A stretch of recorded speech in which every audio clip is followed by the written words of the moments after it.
Kad įvyktų kažkas gero, reikia išsikelti tikslus. Sakoma taip, reikia atsisėsti ir užrašyti. Būtent užrašyti, ką nori pasiekti. Ir tuomet viskas pavyks. Be to, užrašyti savo tikslus ranka, rašikliu, o ne kompiuteriu, net ir šiandien. Tokiu atveju turi daugiau šansų sulaukti sėkmės. Kodėl sėkmingesnis šis praeities dalykas, kai rašome rašikliu? Tai nėra praeities dalykas. Tai tiesiog natūraliu būdu išreiškia tavo mintis. O dar geriau, jei paimsi kaltą su plaktuku ir bandysi tai iškalti akmenyje. Tai yra pasistengsi? Taip ir padarykite. Jūs tiesioginė prasme sakote. Žinoma, žmogus turi įdėti dalį savęs į savo ateitį, į savo planus. Štai taip ir darykite. O jeigu jis tai daro kompiuteriu, kaip tai vertinate? Tai labai greita, galima ištrinti ir vėl parašyti. Tai visai ne tas pats. Tai reiškia, kad pageidautina tai, ko neįmanoma ištrinti? Taip. Tai pirmoji sąlyga.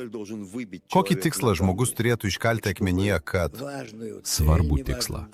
Nesvarbu, archisvarbu ar ne. Bet jis turi žinoti, kad jis jį kala. Neveltui sakoma, kad tai, kas parašyta plunksna, neiškalsi kirviu. Ar kaip ten sakoma.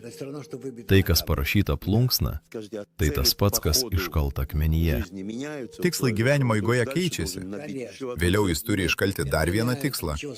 Keičiasi, nieko tokio. Tegul tai ir vadinasi gyvenimo knyga, kurią jis rašo. Tegul taip ir būna. Tai nesvarbu. Ir nereikia trinti to, kas buvo. Tai jo vystymasis. O kas vyksta, kai jis išoriškai kala?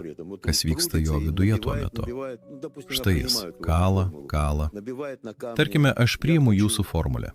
Kala akmenyje. Aš noriu pasiekti tikrąją meilę. Tikrąją, nežinau. Kas vyksta jo viduje tuo metu? Tu nori, kad tai būtų? Vadinasi, žmogus jau įdeda save į savo ateitį. Galima sakyti, kad jis tai kala savo viduje? Taip, žinoma. O galima iškalti tokį tikslą, kuris nesikeičia visą gyvenimą ir eiti link jo? Na, galima, bet jis vis tiek gilinsis, keisis. Gali būti, kad pagal išorinę formą tai, ką iškalsi, nesikeis, bet pagal turinį keisis. Kokį tikslą šiandien iškaltumėte akmenyje? Norėčiau dabar matyti visus savo mokinius sujungtus kartu. Ir tai būtų nuostabi grupė visame pasaulyje, kuri iš tiesų, laikydamasi viena už kitos, galėtų tapti jungiamąją grandimi tarp nelaimingos žmonijos ir didžiojo kūrėjo.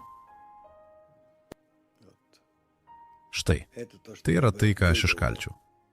Visada jūs man pataikote tiesiai į širdį. Aš visą laiką susigraudinu.